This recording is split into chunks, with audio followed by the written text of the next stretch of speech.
1971 সালে দেশ স্বাধীন করতে মুক্তিযুদ্ধে রিক্সা চালকরা ঝাঁপিয়ে পড়েছিল, সেই ছবি এখনো আপনাদের আর্কাইভে আছে।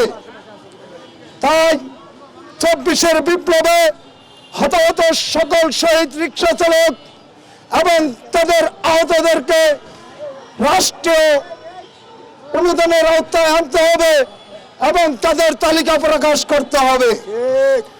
প্রিয় দেশবাসী, আমাদের 2 নম্বর দাবি, যেহেতু আমরা শ্রমিক, মাথার ঘাম পায়ে ফেলে পরিশ্রম করি, রাষ্ট্রীয় কোনো পৃষ্ঠপোষকতা ছাড়াই আমরা আমাদের জীবন সংসার পরিচালনা করি।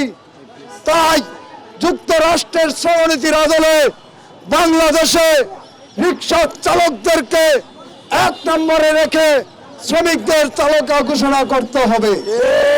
আমাদের 3 নম্বর দাবি, রিক্সা চালকদের স্বাস্থ্যসেবা, ছেলে মেয়েদের লেখাপড়া এবং তাদের বাসস্থানের ব্যবস্থা করতে হবে। আমাদের 4 নম্বর দাবি, এই সেক্টরে অনুপ্রবেশ বন্ধ করতে হবে, কর্মের সময়সীমা করতে হবে।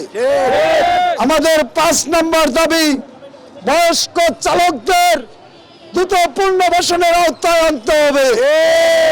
আমাদের 6 নম্বর দাবি, প্রত্যেক রাস্তার মোড়ে মোড়ে রিক্সা চালকদের জন্য পার্কিং এর ব্যবস্থা করতে হবে, বিশ্রামাগারের ব্যবস্থা করতে হবে। আমাদের 7 নম্বর দাবি, ট্রাফিক পুলিশ দ্বারা শারীরিক নির্যাতন বন্ধ করতে হবে। দারোয়ান বা মার্কেটের যে লাঠির আঘাত, এটা বন্ধ করতে হবে। আমাদের 8 নম্বর দাবি, অনুকূল দাবি নামানোর আগ পর্যন্ত যদি রাজধানীতে অটো রিক্সা চলে, তা রিক্সা চালকদের জন্য নির্ধারণ করতে হবে।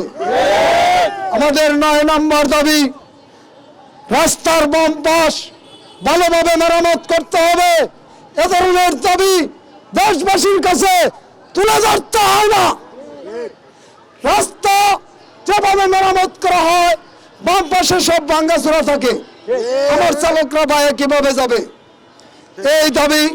আর একটি দাবি, 10 নম্বর, স্বাধীন দেশ সংস্কারের কাজে রিক্সা চালকদের প্রতিনিধিদের অংশগ্রহণ করার সুযোগ করে দিতে হবে। এই দেশের প্রত্যেক নাগরিককে ট্রাফিক আইন শিখতে বাধ্য করতে হবে। আমরা এই 10টি দাবি 21শে আগস্ট রাষ্ট্রীয় অতিথি ভবন যমুনায় জমা দিয়েছিলাম। আমাদের দাবিটি হয়নি, ওনার মামলা খালাস হয়ে গেছে। দেশবাসী, আপনারা দেখেছেন উনি 60টি মামলার আসামি ছিল, ওনার মামলা খালাস। 3 চাক্কা চালকদের 10 দফার নাই তালাশ।